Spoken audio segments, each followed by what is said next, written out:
بسم اللہ الرحمن الرحیم ویورز، میں Humayun Alkhudi, founder Alkhudi school of thoughts کے پلیٹ فارم پہ آپ سب کو خوش آمدید کہتا ہوں۔ آج کا میرا موضوع گفتگو ہے جو فائنینشلی کرائسس ہے، معاشی عدم استحکام ہے، یا معاشی استحکام ہماری زندگیوں میں کیوں ضروری ہے۔ سبجیکٹ ہم لے لیتے ہیں کہ معاشی استحکام فرد واحد ہو، یا ایک خاندان ہو، یا ایک معاشرہ ہو، ایک ملک ہو، معاشی استحکام کے اوپر ہی سب کچھ ڈپینڈ کرتا ہے۔ مثال کے طور پہ جو انسانی سٹرکچر ہے، باڈی کا، جسم کا سٹرکچر ہے، اگر اس میں ریڑھ کی ہڈی نہ ہو تو وہ جسم کھڑا ہی نہیں ہو سکتا، وہ باڈی کھڑی نہیں ہو سکتی، وہ پیرالائز ہو جائے گی، یعنی اس کا ڈھانچہ ہی نہیں ہے، وہ کھڑا ہی نہیں ہوگا۔ اسی لیے معاشی استحکام ایک ڈھانچے کی صورت ہے، فرد واحد کی زندگی میں، ایک خاندان کی زندگی میں، ایک معاشرے کی زندگی میں، ایک ملک کی زندگی میں۔ ہمارے ملک کی مثال لے لیں کہ فائنینشلی معاشی عدم استحکام کی وجہ سے قیمتیں انکریز ہو رہی ہیں، تو کیوں نہ ہم اپنے ذرائع ریسورس آف انکم بڑھائیں۔ ریسورس آف انکم کیسے بڑھے گی؟ اس کا سب سے پہلا میرے نزدیک جو میری انڈرسٹینڈنگ ہے، جو میں نے گراؤنڈ ورک کیا ہے، وہ اس طرح کہ سب سے پہلے آپ کی سوچ اور فکر چینج ہوتی ہے تو پھر ساری چیزیں چینج ہوتی ہیں۔ جب ہم اپنی سوچ کو بڑا سوچیں گے، وسعت دیں گے، تو قدرت سوچنا ہمارا کام ہے اور اس کے اوپر عمل پیرا ہونا، یہ دو کام ہم صرف کر سکتے ہیں۔ ہم رزلٹ نہیں لے سکتے، رزلٹ اللہ کے ہاتھ میں چھوڑے جا سکتے ہیں۔ تو پھر اور جب انسان محنت کرتا ہے تو اللہ تعالیٰ ضرور صلہ دیتے ہیں۔ میں ایک اور بھی چیز سمجھتا ہوں کہ ہمارے معاشرے میں غربت ہونے کی سب سے بڑی وجہ، یہ ایک میری رائے ہے، انالیسز ہے، ایک یہ وجہ ہے کہ ہمارے ہاں ایک سوچ بڑی عام پائی جاتی ہے کہ یار دنیا تے انے وسائل کی کرنے نے، مرتے جانا ہے، حساب زیادہ دینا پئے گا، اگر زیادہ کمانا ہے تو زیادہ حساب دینا پئے گا۔ تو اپنی فکر کو اگر ہم اس طرف لے جائیں کہ یار اگر اسی زیادہ کمائیے، ਉਹਦਾ ਹਿਸਾਬ ਇੰਜ ਵੀ ਦਿੱਤਾ ਜਾ ਸਕਦਾ ਕਿ ਅੱਲਾ ਦੀ ਮਖਲੂਕ ਦੇ ਵਿੱਚ ਵੰਡ ਦਈਏ, ਫਿਰ ਤੇ ਹਿਸਾਬ ਨਹੀਂ ਦੇਣਾ ਪਏਗਾ, ਫਿਰ ਤੇ ਰਹਿਮਤਾਂ ਹੀ ਨਾਜ਼ਲ ਹੋਣਗੀਆਂ। ਉੱਥੇ ਤੇ ਫਿਰ ਸਿੰਪਲ ਇਹੀ ਕੁਐਸਚਨ ਹੈ ਕਿ ਯਾ ਅੱਲਾ ਅਸੀਂ ਕਮਾਇਆ ਸੀ ਤੇ ਤੇਰੇ ਹੀ ਰਸਤੇ 'ਚ ਖਰਚ ਕੀਤਾ। حضرت عثمان غنی ਦੀ ਮਿਸਾਲ کہ کس طرح انہوں نے اپنی دولت، اپنی جو تھی، نبی کریم صلی اللہ علیہ وسلم کی سب سے بڑی مثال کہ جو چیز آئی ہے بانٹ دی ہے، جو چیز آئی ہے بانٹ دی ہے۔ اگر ہمیں یہ ڈر لگتا ہے کہ ہمیں اللہ کی نعمتیں زیادہ کمانے سے زیادہ حساب دینا پڑے گا، تو ہم یہ بھی کر سکتے ہیں کہ اس نعمتوں کو اللہ کے بندوں میں بانٹ دیا جائے، اور ملک بھی خوشحال، لوگ بھی خوشحال، لوگوں کو طریقے بتائے جائیں اوپر بڑھنے کے لیے۔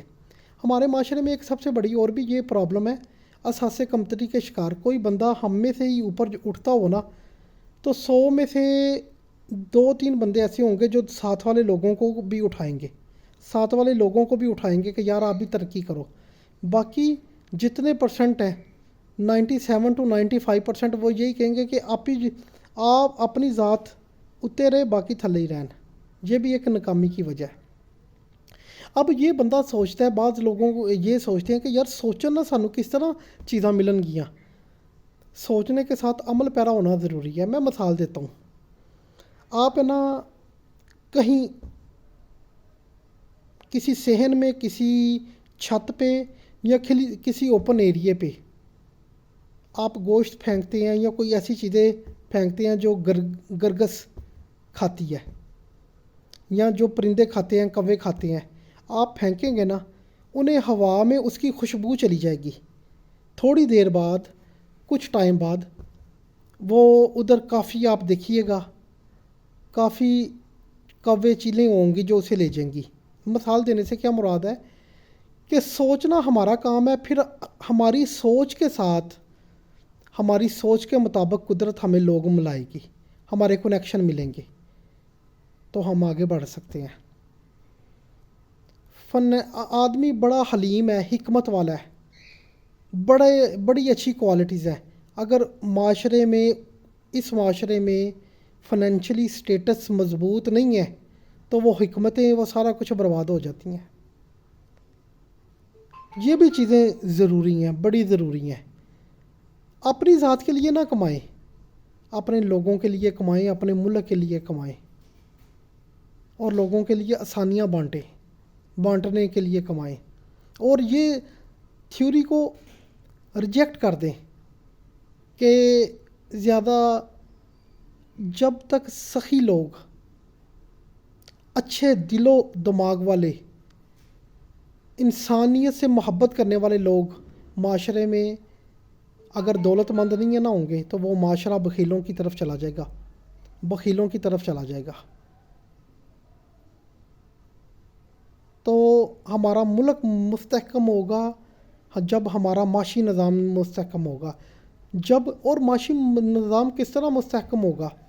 چند لوگوں کے مستحکم ہونے سے نہیں، جب ایک چاند گاڑی والے کی زندگی بھی بدل جائے گی، ایک گدھا گاڑی چلانے والے کی زندگی بدل جائے گی، ایک حجام کی زندگی بدل جائے گی، ایک مزدور کی زندگی بدل جائے گی۔ یہ دیکھیں معاشرے کی کتنی بڑی ناانصافی ہے۔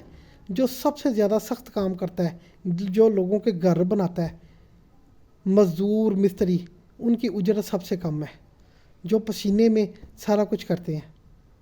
تو جب کسی کو صحیح اجرت نہیں ملنی، اب دیکھیے پاکستان میں ڈرائیوروں کا حال دیکھ لیں، 10 20 25 ہزار سیلری ہے یا جتنی ہے، اور کیا ان کی کیا ان کی لائف ہے؟ اگر یہی ڈرائیور، یہی میسن، یہی مزدور یورپ میں چلے جائیں تو وہ پچھلے 2 فیملیوں کی، 3 فیملیوں کی کفالت کر لیتے ہیں، جبکہ اپنے ملک میں رہ کے ایک فیملی کی بھی کفالت نہیں ہوتی۔ مطلب کہ ادھر نظام اور طریقہ کار جو ہیں وہ عدل و انصاف والے ہیں۔ تو بھائی اگر ملک میں خوشحالی چاہتے ہیں، اپنی ذات میں خوشحالی چاہتے ہیں، اپنے گھر میں خوشحالی چاہتے ہیں، تو اس کے لیے فنینشلی سٹیبلٹی بڑی ضروری ہے۔ اگر یہ چیزیں ضروری آپ کی زندگی میں نہیں ہیں، یا آپ ان چیزوں سے نفرت کرتے ہیں، یا آپ ان چیزوں کی کوشش نہیں کرتے حاصل کرنے کی، تو معاشرے میں بہت پیچھے رہ جائیں گے، اور اس کا نقصان آپ کی ذات کے اوپر نہیں ہے، پورے ملک کو نقصان آپ کی سوچ کا کرنا پڑے گا۔ تو لہٰذا میں یہی کہوں گا، اپنے ملک کے لیے، اپنے لوگوں کے لیے کمائیں، لوگوں میں آسانیاں بانٹیں۔ اینڈ پہ میں یہی کہوں گا، ہو میرے دم سے میرے وطن کی زینت، جس طرح پھول سے ہوتی ہے چمن کی زینت۔ پاکستان پہ زندہ باد۔